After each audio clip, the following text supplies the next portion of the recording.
Hello everybody, my name is Ian Kirkpatrick. I'm an author, idiot, and loin streamer, and today we're going to talk about the toxicity that is the writing community, especially on Twitter, but just in general.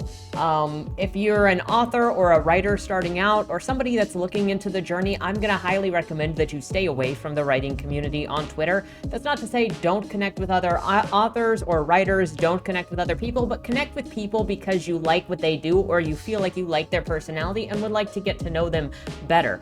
Don't just follow people or get into something because they've got a hashtag that is a shared interest, because at this point, the writing community on Twitter is literally just a toxic group of sharks waiting to drag whoever down that they can, and they will use anything that they can to get hysterically worked up to attack somebody instead of just moving on. And they'll do this.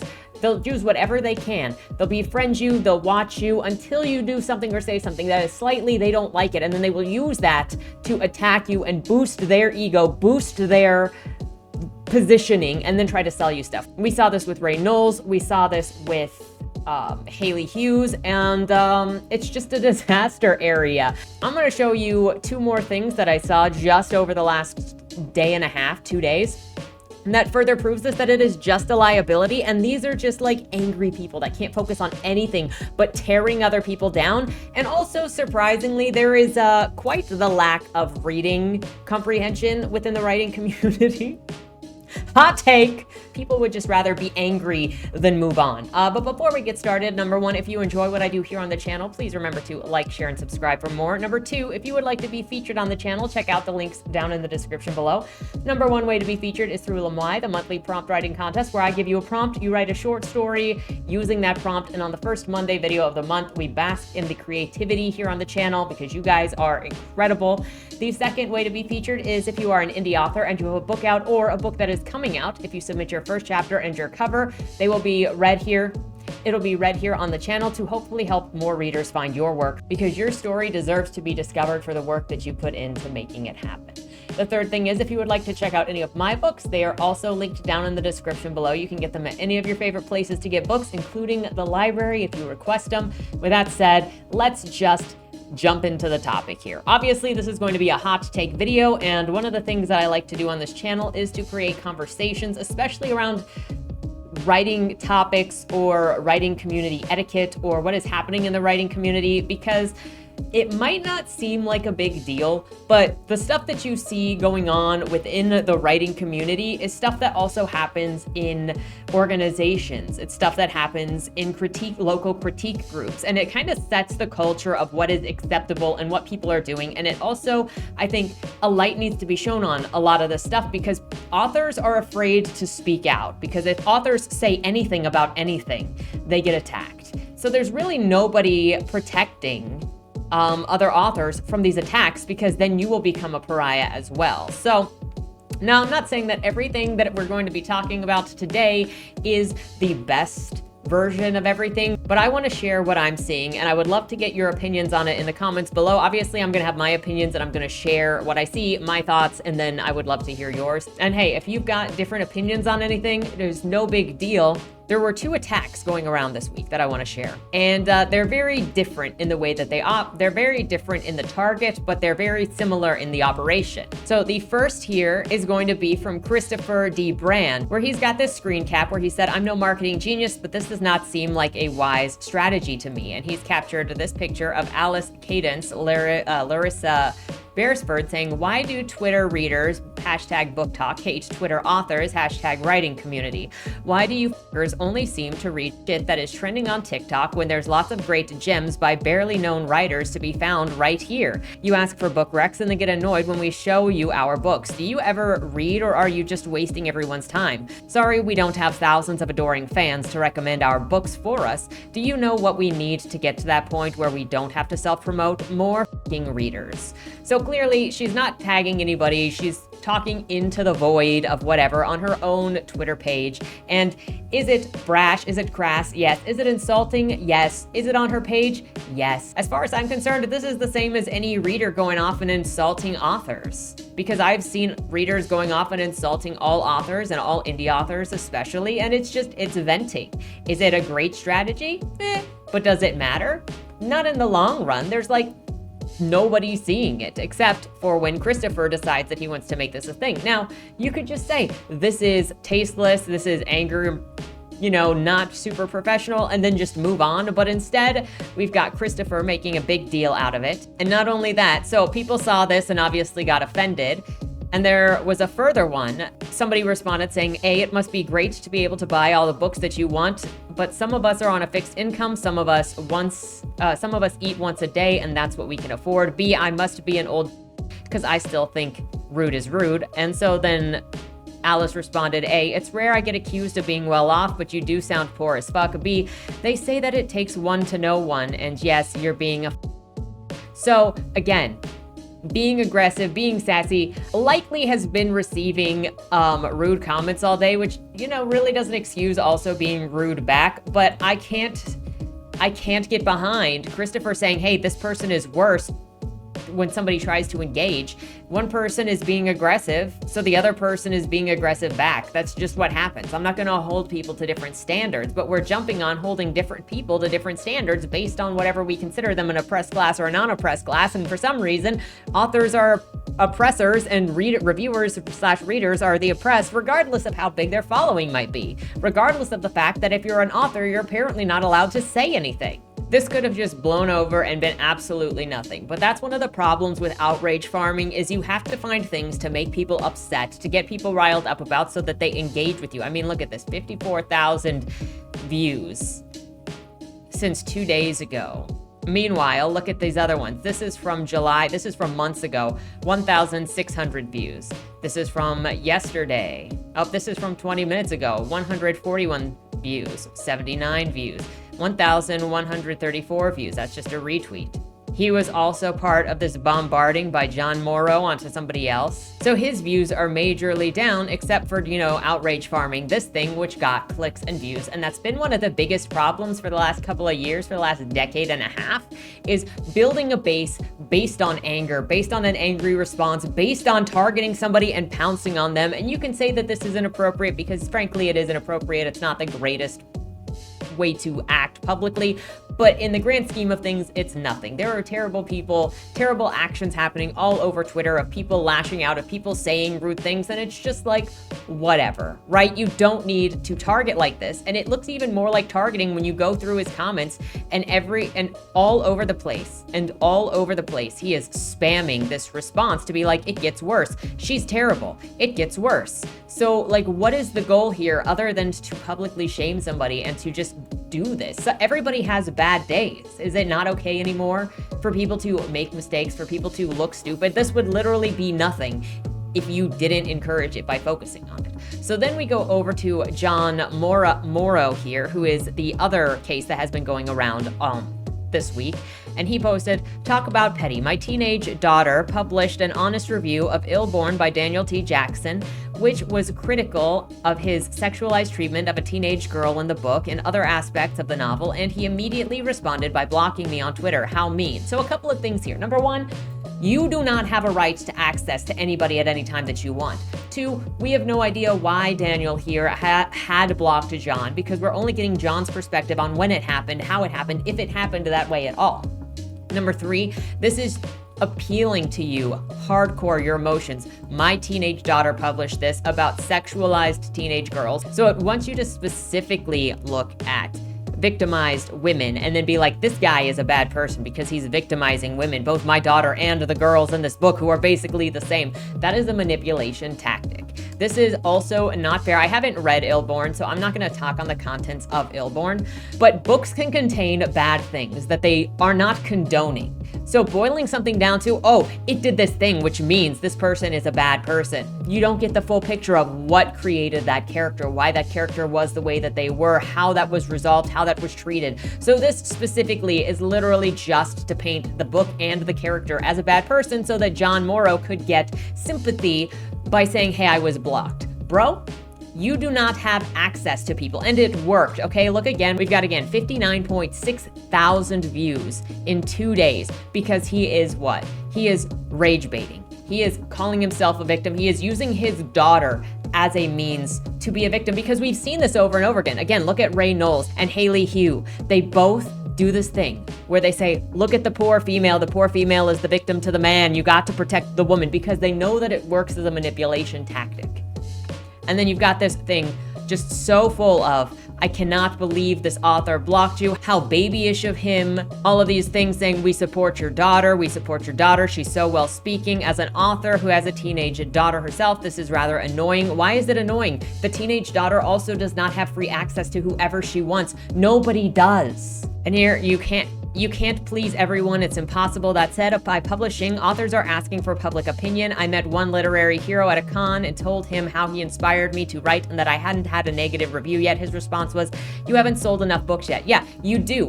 But you also don't have to subject yourself to those critical reviews. Is that not something that we've heard before? Actually, we will see it here in this thread too, where they go, reviews are not for the authors. If you can't stand it, then don't look at it. Okay, but that's what he was doing if he blocked you when he saw the review going around. It was to not see it. Are authors allowed to avoid negative reviews, or do they now just have to take anything negative said about them and not do anything about it and not show anything about it and just take it? Because there are mixed signals here where this guy is throwing a fit and everybody is saying, I'm so sorry for you, because the author determined not to look at a book review. And if you keep going through this thread, which is very disturbing to really read, is you've got all of these people making assumptions. It really hurts to hear this. Readers have opinions. It's not a new thing. I hope your daughter keeps reviewing. She clearly has a lot to add to the bookish community.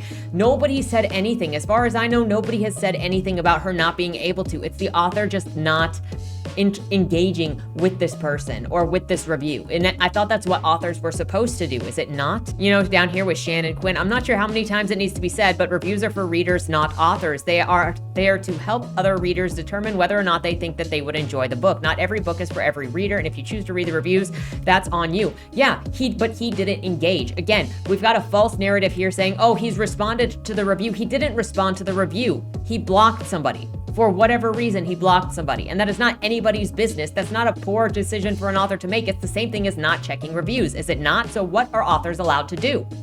That's what the big issue is here. Every single time I've looked at the writing community in the last couple of months, especially, it's like anything that an author does, anytime that an author speaks, it is considered a faux pas. And this isn't even speaking. This is just having an action. This is just curating your own Twitter page and who you want to interact with. And these people are acting as if somebody was silenced because the author blocked somebody. Your review is still up. He didn't respond to the review. He didn't do anything to the review. This is literally like, if you scroll back up, what did he say happened? Oh, I was blocked. This is unprofessional behavior and it's being applauded. Not only is it unprofessional, but it's trying to make claims about another person in order to boost the ego and boost the notoriety of John right here. Now, involved in this, because the review itself was very critical of tropes, of female tropes within the book, which everybody is going to have different tropes that they like or don't like. Personally, I think that the meanest readers to female characters are female readers. They're going to see females that are not like themselves, that do not behave like themselves, and they're going to judge, why are you like that? Why are you like that? Why are you like that? Before this, I quickly looked at the Goodreads page, and the top review, the highest review with like the most interactions, is a criticism of the tropes of all of the main central characters. And that reviewer is critical of the subservient wife, is critical of the pure priestess, and is critical of the sexual, basically the succubus who is a victim of her own abilities. So like, you can't win regardless. It's female readers who are constantly going after female characters for not being appropriate. And you see it again within books, within writers. And I'm not saying all female readers and all female writers, but I want to address this commonality that I keep seeing, where it is female readers judging female characters for not being them specifically. This is where the extreme of not like other girls came from. If you look at Guns and Smoke, you've got Bonnie, who is one, not like other girls because, you know, she's an outlaw, she is rough and tumble, she doesn't know how to read like everybody else knows how to read. You know, we got all these specific things that make her unlike other women. And then you bring in Clara, who is this sweet woman that her love interest, that Bonnie's love interest was going to marry, and she was from up north in Montana because Jesse was from Montana, and she ends up to just be because the whole thing is, oh, I can sense that she's a bad person because she's not me. She's the other girl, and I am the not like other girls. And all of the other girls that are not me are bad. And that is such a commonality. You don't have to, and this is not me saying that you have to like every trope, but I do think that there is a problem in the opining community, not just in books, but in movies. It'll do the same thing. In movie opinions, you'll see people who are very political doing this, where they will see tropes in a work of fiction and then use those tropes, the fact that either they don't like those tropes or that they think those tropes are old, like damsel in distress, and then they will accredit those tropes to the morality of the author instead of actually seeing who the characters are. You're going to tell me that you're going to mark off entire types of characters because you've got a bias of some kind because you hate women, and I can't call it anything else. So I've got a character named Michi, and she is a beautiful woman. She is supposed to be one of the most beautiful women in her area. And she became a cabaret girl because she is pretty. She likes dressing up. She likes making men feel good about themselves. She likes raising the confidence of men, and she likes talking to people. So her perfect job is being a cabaret girl because she gets to do what she loves and she gets to look pretty and talk to people. And people were already sexualizing her as a teenager anyway.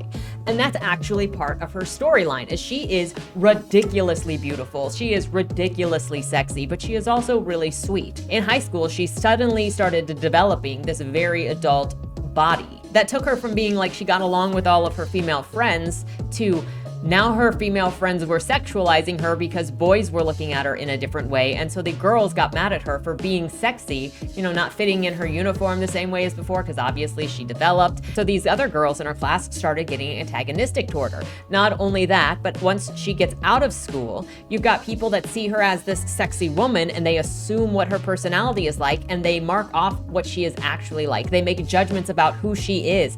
And in talking about this character and in talking about these situations with somebody else last night, they said, well, why do female characters always have to be sexy? Female characters are not always written as sexy. Arguably, the most popular Western fantasy, the most well-known Western fantasy, has 0 sexual represented female characters, and that is Lord of the Rings. There is a variety of female characters. They are, and there are the tomboys. There's Arwen, who goes into battle. There's Galadriel, who is elegant. There's Arwen, who is elegant and a strong warrior. There are so many different types of female characters in that book, but none of them are the sexy stereotype. However, if you put a sexy stereotype in something or you make a character have that sort of background, immediately you're suddenly getting dragged for just having that type in there. And who is dragging it? Usually women, because women are the meanest to other women. And I don't know why that is. And women are the meanest to female characters, and I don't know why that is either. You're going to make it a moral judgment that this trope exists in my work, that I used a trope, and you're going to judge this female character because of her looks instead of who she is, what her background is, why she is the way she is, what she's doing, all of this. You're going to just boil her down to a trope so you can mark her off and then judge the author. That's a problem. If you don't like the trope, that's fine. There are millions of tropes out there. There are millions of stories. There are millions of authors that will feed you your trope. But to start making accusations about an author because of things like, in this case, sexualized treatment of a teenage girl, what is the rest of the context of that story? Because that's not full context. That's rage bait to demonize an author for something in their story. That's like me going after Webster for The Forest for her sexualizing a teenage girl and a father-daughter relationship. I don't like the trope. I don't like the kink. I'm not going to put that on the morality of the author and start dragging the author as some sort of something because something exists in a book and I'm not talking about, and I'm not giving you the full context, which the context doesn't really help it, let's be honest, but that's not fair. Anyway, so this whole thing with the sexualized treatment of teenage girls specifically started a whole nother conversation because there were other people responding, and so I wanted to bring this up because then we got more dogpiling with Be the London Savage Dog. This is exactly my issue with female readers who read fantasy or come into traditionally male-dominated entertainment. You can't objectify a fictional character. They don't exist. A person can only be made to feel like an object if they have a conscience. Fictional characters aren't real. But it's immediately just filled with women getting hysterical about the terms female and traditionally male-dominated entertainment. Which, look down here, we got also Rude Awakening for him. Dudes don't own the fantasy genre anymore. Yeah, he said traditionally male-dominated areas. Traditionally means in the past, so he's recognizing where the past comes from. Females, I don't understand what the problem is with the word females. I prefer to use the word female, and just the way that people latch on to the word female I don't understand. And then you got in here with Erwin McConnell also jumping on it with more. With males, I don't know what Namalt is. Call me, I'm dumb on, I know. Who think fantasy belongs to them, might want to ponder the concept that fiction isn't owned by them. Anyone can buy a book, anyone can have an opinion, and this male didn't understand that very well expressed opinion. Bless, perhaps he needs to sit down. Okay, one, everybody gets to have an opinion. Did you not just say everyone has an opinion, and yet you're telling this guy to sit down and shut up? Why? Because he's male. That is misandry. Number two, if you look at this, he doesn't say men own fantasy. He said traditionally male-dominated entertainment, which it is. Was there not like a big hubbub 15, 20 years ago or over the last, whatever, 2 decades about the bikini-clad women, the bikini armor? Because obviously it was male fantasy related. Also, I don't understand this freak out about what men fantasize about or what men put in their fantasies when you've got every book written by women fantasizing about the perfect man who is super sensitive to their feelings and goes and runs to the store and has their 12-inch dick and their $40 million and their giant yacht and their I will break the law and rape you even though you're not really like against it because you're in love with me. Like, women write power fantasies, romance fantasies just as much as men do, but it's always this dogpiling on men for what men's interests are. You don't really see men dogpiling on women to say traditionally female-dominated entertainments and that they need to change traditionally female-dominated entertainments to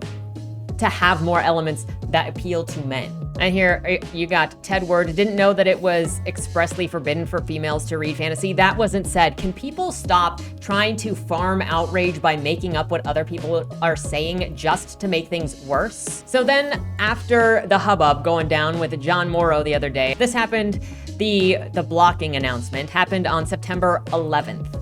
Then on September 13th, today, Wednesday, John did an update saying, "Hey everyone, I just wanted to take a few minutes to convey my deepest thanks to friends in the book community who have expressed support and shared so many kind words about my daughter's review of Illborn, which the author derided as offensive."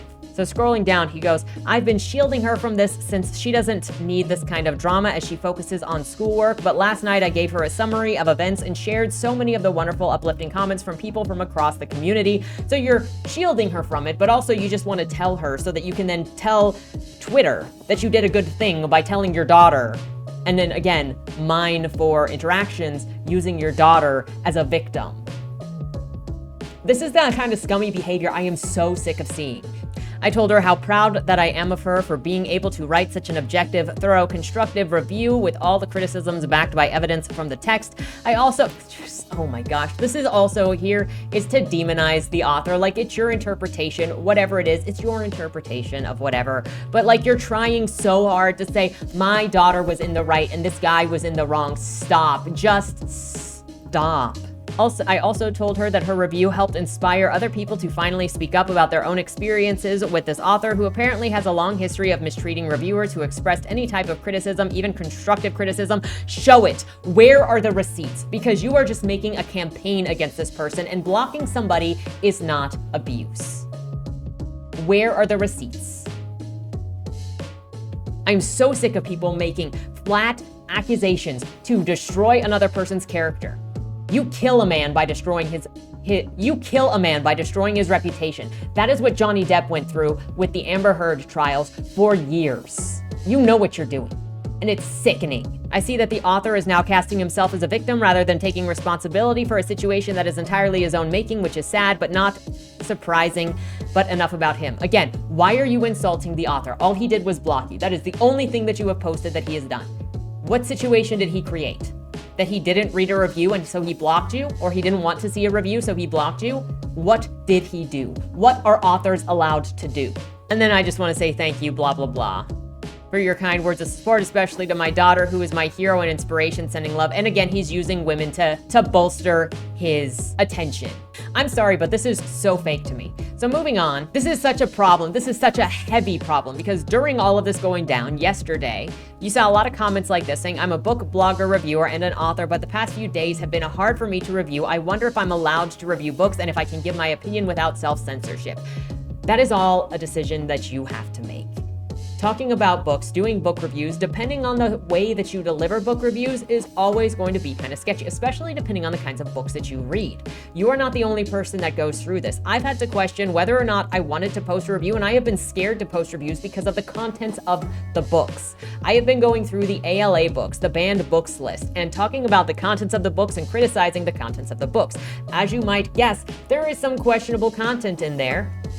Between sex-related things, race-related things, gender and sexuality-related things, and even criticizing anything about a story, even if it's not related to those things, can get you labeled as something because you're daring to criticize it. So it's not like indie is the only place where you're going to run into authors who respond, and it's not like you can only be scared of an author responding. I have been afraid of other readers responding. I've been afraid of political actors responding. I've been afraid of people blacklisting me because I have an opinion that is different than theirs and assuming what my positions are. And it happens every time I post a review. Look at Shadow of the Conqueror versus Unpregnant. I read all across the board. I read regardless of political ideology, and I still get people making accusations about me based on whether or not I agree with their positioning. So as a reviewer, you're always going to be in the situation, but you have to just determine whether or not it's important for you to be in that conversation.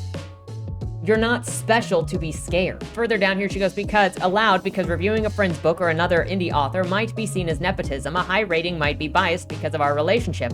Censored because we want positivity in the community, but giving criticism can only be done with well-constructed. I stopped giving ratings on my blog since the start of the year because I noticed part of the community uses them in a way that I don't necessarily agree with. As an author, I read my reviews, but I will never react negatively to reviews. If I do because I'm tagged, I'll thank them for reading and giving me a chance. I'm grateful that they picked up my book.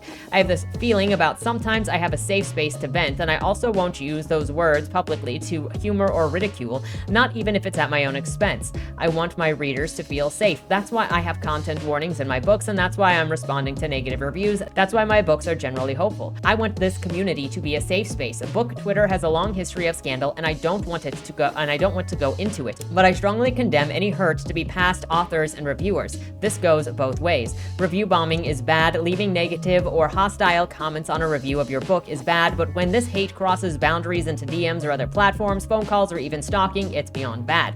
I don't think people who actively make the community unsafe shouldn't be allowed to hold their spot without consequence. And while I don't approve of gatekeeping or policing everything, I do think that we should actively try to make the community a safe space for everyone. In the end, it's up to the person to do better if they've made a mistake, if they've crossed someone's boundaries. If we don't, the community will fall apart and even more hostility will grow between groups. In order to make the hostility go away, you also have to stop seeing other authors and readers as opportunities to grow your platform, because that's what I'm seeing between the different threads of today. It's finding a target, jumping on that target, everyone insulting that target, and then going, look at me, give me sympathy, thank you. You can't do that in a community. You can look, and everybody in a community or with a shared interest is not going to necessarily get along. You've got to find the people that you work with, that work with you, that understand you, that want to understand you, and that want to accept you for who you are and where you come from. Even if you have differences, you can do that. It just depends on whether or not you trust that other person to have a positive place that they're coming from or a negative place that they're coming from. But if you don't like someone, this could have been ignored. It didn't need to happen. You didn't need to make a statement about being blocked. But people on this website brag about being blocked by somebody, usually after they are harassing somebody. As a reviewer, I appreciate all the authors whose books I read. I share my opinions, hoping that other readers, the right readers, will find those books. We're a highly diverse community with people from all walks of life, and we should respect all the different opinions that come with such a diverse community. If you don't want to see an opinion from a certain someone, block and move on. If I see a friend acting badly, I will call them out in private first. If I see a big name acting badly without consequence, I become more and more afraid to interact with the community. Because it shows that bad behavior is condoned, it shows me that the people on the receiving end don't matter. It shows me that there are gatekeepers. If you don't agree with what I'm saying, feel free to block and unfollow. I stand for love, positivity, and hope. I want safe spaces for authors and for readers. Okay. So then, why did Daniel get ganged up on for just using the block button, which we are told? Because that is what she's basically saying, is you don't have to subject yourself to things that you don't want to subject yourself to. And that seems like common sense This is saying don't interact with things if you don't want to interact with them. But then you've got other people that will see this and then use that as a way to boost their ego. And then it will negatively affect the other person when these lies are going about. Because let's look at it. Daniel T. Jackson posted this morning, September 13th. Hi. I've decided to take an extended break from X and from social media. Thanks to all of my friends on here who I will miss and to everyone who has supported my books, but I am going to take some more of my time to enjoy the real world. Take care and best wishes.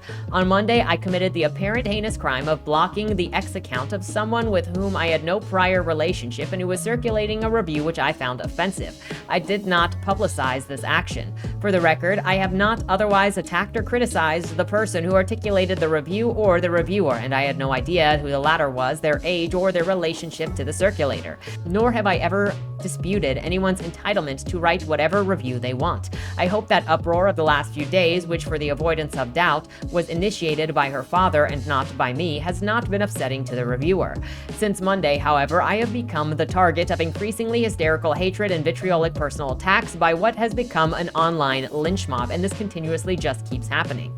This group has whipped into a self-righteous frenzy by a malicious tweet that was quite deliberately and misleadingly framed to generate maximum outrage by using the word teenaged twice. Please note, all of the characters in my books are adults. Since then, it has been an incredibly stressful and upsetting experience to be the target of such an outpouring of self-righteous hatred and vilification, and I no longer want to be exposed to such nastiness. I started writing as a hobby after retiring and joined Twitter 2 years ago to try to find an audience for my book. I have had some wonderful interactions since then, but staying on here is just not worth the distress of the last few days.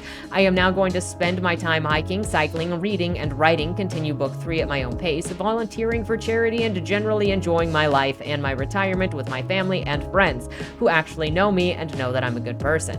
I am deleting X from my phone immediately after posting this, so please excuse me if I don't reply to the messages. Again, thank you to everyone who has been a friend and supporter on me. Take care and enjoy your reading. So this is the response. This is what has happened from this guy mining interactions by villainizing somebody for drama that he started. Because you do not have a right to access to somebody. If they want to block you for any reason whatsoever, they can. This is so petty and this is so evil to start dragging somebody you don't even know in order to get clicks. And you do that because you know that outrage, that demonization, that villainization, that it is also especially good for your views. To say, hey, I'm a reviewer, or I know a reviewer, or especially if you go, this reviewer who is a female, who is also a teenager, so she is super sad and super weak and super oppressed. The more you can add on to make somebody look like an oppressed, to make somebody look more weak than whoever, the better for that argument. But this is a literal nothing, and you go and you drag somebody. This is a real person on the other side of this window, not just for you to build your reputation off of by dragging them through the mud. And one final thing to add to this, if you head over to Goodreads, you can also see people already starting to review bomb, saying this is a petty author who can't deal with criticism about us, and blocks those on social media who wrote a negative review. I thought reviews were not for the author. So what is the problem if the author does not want to engage in a review? Again, this is just a demand, an entitlement to access to abuse of an author. And I don't know where this mindset came from. I don't know why it's spread the way that it has, but let me know your thoughts on it. And just for a parallel, because selling hatred for clicks and for attention and for pats on the back isn't something that's unique to the writing community. It's something that is very popular, has been very popular, especially in political realms. Recently, I think it was just the same week, Shad M. Brooks, the author of Shadow of the Conqueror, he also has a couple of YouTube channels where he talks about swords and medieval stuff and fantasy and different television shows on another one. He recently recorded a video with another person who then later went onto the social media page and denounced Shad to his fans on Facebook because a couple of people on Facebook had a problem with Shad. So then you've got this guy making up stuff about Shad and selling more outrage and saying, oh, I feel sorry, I didn't mean to hurt you. Well, again, peddling lies about another person that he actually could have contacted personally and could have discussed that with. And that's because there is an incentive to create hatred and anger and drama and build your base on that, build loyal subscribers, loyal followers, money. it's making conversation harder, which is why I wanted to bring this up, why I thought that this was an important conversation to have, because this has been going on for a long time and it's only getting worse as more and more people look for opportunities to use other people to build their platform to insult in order to get higher. And a criticism is different than making personal statements, insults, and turning a person into an enemy when you could have talked to them. So at the end of the day, like, what do I want to say here? Be kind to one another. If you don't like what somebody says, move on. Because guess what? Y'all need to treat Twitter like Tumblr. And by that I mean, be familiar with the block button. I'll block people who annoy me. I'll block people whose art styles I don't like. I'll block people for saying that they don't like Hatsune Miku. The world is your oyster. Curate your experience. I will block people that show me torture porn of Majima. It's not happening. We don't accept that on this channel. He's got a family, he's got sons. We don't accept that garbage here. And there is nothing wrong with saying, I don't want to see this thing because it's upsetting to me, I just don't like it, whatever. That is not something to villainize someone for. You do not have access to somebody because they are an author. You do not have a right to abuse somebody because they are an author. And that is increasingly what I have been seeing in the discourse, especially on writer Twitter, especially among indies, is this idea that you can say and do whatever you want to an author and they just have to take it. If they respond in any way, not even speaking, but if they even just block you because they don't want to see it, somehow the author is the bad guy because they don't want to just sit there and take abuse. Where did this come from? That's what I'm wondering. And why do people feel so entitled to abuse another person, to use other people to build their platform, to abuse other people as the means to build their platform? It's really sickening. It's really sad. And so that's why I'm here. Like, this keeps happening. Obviously, I've covered it a couple of times in a couple of different places on my channel, and this is such an injustice. The best thing to do in any situation is just ignore and move on. You're going to have differences of opinions with people, and that's fine. The bare minimum is to just respect that you've got differences, is to allow people to choose whether or not they want to interact with you and then move on. Which is why John's thing looks so weak specifically, because it's just somebody chose that they didn't want to interact with you after not having a relationship with you already, and you decided to use that as building some kind of victimhood. It's just really disgusting. It's good to connect with other creatives of all types. I love knowing authors, I love knowing artists, I love knowing comic book people, and I love knowing musicians, because artists all talk to one another in different ways. We create art in different ways. Obviously, I've got at least 2 books right now, 2 series right now that are inspired by video games, which is another form of storytelling, another form of art. And technically, I could write When in Doubt, which would be a 3rd book inspired by a video game. But it's good to connect with people, but connect with people that inspire you. Connect with people that encourage you to do better, that do things that you like, not in order to drag yourself up, because a reputation built out of rage and outrage and lies is ultimately going to be what ruins your reputation as well.